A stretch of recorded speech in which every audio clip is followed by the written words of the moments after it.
আচ্ছা, এখানে একটু ক্লারিফাই করা যেতে পারে, ফারাক্কা কিন্তু আসলে একটা আমরা যেটাকে বলি পানি আটকায় রাখে না, পানি ডাইভার্ট করে, একটু এখানে বলি ডাইভার্সন স্ট্রাকচার, অর্থাৎ শুষ্ক মৌসুমে পানি আটকায়, তারা পানিটা ডাইভার্ট করে নিয়ে যায়। বর্ষাকালে ফারাক্কা সাধারণত খোলাই থাকে।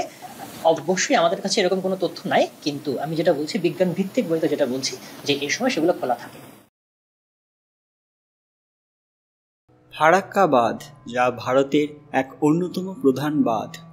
যখনই ভারত এবং বাংলাদেশের কারোর মধ্যে কথা কাটাকাটি হয়, তখনই যে কোনো ভারতীয় ফারাক্কা বাঁধের নাম নেয়। কিন্তু কেন এই বাঁধ বাংলাদেশের সব মানুষের মনে এক ভিন্ন জায়গা সৃষ্টি করেছে?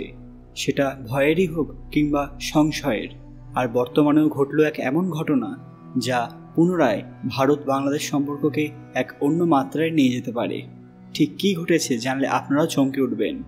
সবাই কমেন্টে হর হর মহাদেব লিখতে ভুলবেন না। সকলকে আমাদের চ্যানেল পুরাণ কথায় স্বাগত। আজকে আপনারা জানবেন আবার ভারত বাংলাদেশের মাঝে এলো ফারাক্কা বাঁধ। ভিডিওতে এগোনোর আগে সবাই অতি সত্ত্বর আমাদের চ্যানেলটি সাবস্ক্রাইব করে নেবেন। ফারাক্কা বাঁধের কারণে বাংলাদেশের বিস্তীর্ণ জনপদে বিপর্যয় নেমে এসেছে।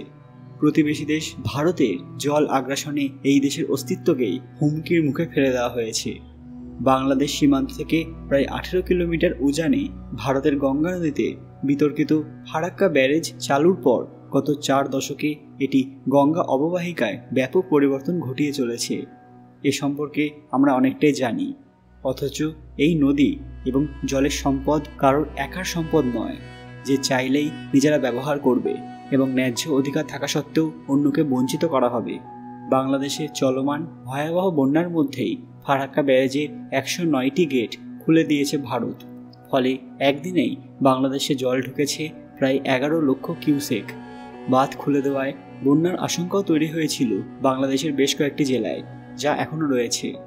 ভারতের বিহার এবং ঝাড়খণ্ডে বন্যার কারণে এই সিদ্ধান্ত উল্লেখ করে বন্যা পরিস্থিতি এবং পাহাড়ি ঢলের বিষয়ে আগে থেকে বাংলাদেশকে তথ্য দেওয়া হয়েছে বলে দাবি করেছে ভারত। অসংখ্য নদ নদীর দেশ বাংলাদেশে আন্তর্জাতিক 57টি নদীর মধ্যে 54টির মূল উৎস তিব্বত, নেপাল, ভুটান এবং ভারতের পর্বতময় অঞ্চল, যার ফলে জলের অবাধ প্রবাহে ফারাক্কার মতো বাঁধগুলো এক বাধা সৃষ্টি করেছে, বলা যেতে পারে প্রতিবন্ধকতা, যা বাংলাদেশের জীববৈচিত্র্যের ওপর বড় প্রভাব ফেলছে। এই বাঁধের প্রভাবে দেশের মানচিত্র থেকে প্রায় 49টিরও বেশি নদ নদী হারিয়ে গেছে এবং আরও প্রায় 100টি ছোট বড় নদী একই পরিণতির দিকে এগিয়ে যাচ্ছে। বাংলাদেশের জলের উন্নয়ন বোর্ডের কর্মকর্তারা জানিয়েছিলেন যে ফারাক্কার ভারতের অংশে এই মুহূর্তে বন্যার পরিস্থিতি চলছে, কিন্তু এই মুহূর্তে বাংলাদেশে বন্যার কোনো আশঙ্কা নেই। বর্ষাকালে ফারাক্কা বাঁধের সবগুলো গেট খোলাই থাকে, এগুলো আটকে রাখার কোনো কারণ নেই, এমনটাই জানান তারা। অন্যদিকে একই কথা বলছে ভারতের ফারাক্কা বাঁধ প্রকল্প। তারা বলছে বাঁধ থেকে ভাটির দিকে যে জল ছাড়া হচ্ছে তাতে এখনই বন্যার কোনো আশঙ্কা নেই।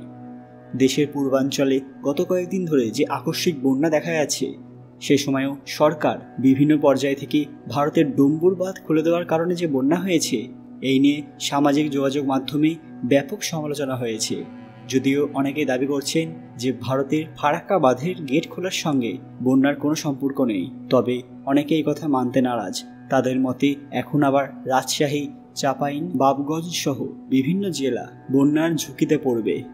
বন্ধুরা, এ বিষয়ে আপনাদের কি মতামত? ভারতের ফারাক্কা বাঁধ কি পুনরায় বাংলাদেশের কাছে এক বড় বাধা হয়ে দাঁড়াতে পারে? আপনাদের মূল্যবান মতামত কমেন্ট বক্সে অবশ্যই জানাবেন। ভারত কি এই বাঁধ খুলে ঠিক করেছে নাকি ভুল? তাদের এই সিদ্ধান্ত কতটা সঠিক ছিল? সবাই কমেন্ট বক্সে হর হর মহাদেব লিখতে ভুলবেন না এবং আজকের ভিডিওটি লাইক করে শেয়ার করে সবাইকে জানার সুযোগ করে দেবেন। আরও এরকম দরকারি আপডেট পেতে পুরাণ কথা অফিসিয়াল চ্যানেলটি মনে করে সাবস্ক্রাইব করে নেবেন। খুব তাড়াতাড়ি ফিরে আসবে এরকমই কিছু দরকারি এবং জরুরি তথ্য নিয়ে। ততক্ষণ আপনারা এই ভিডিওগুলো দেখতে পারেন। ধন্যবাদ।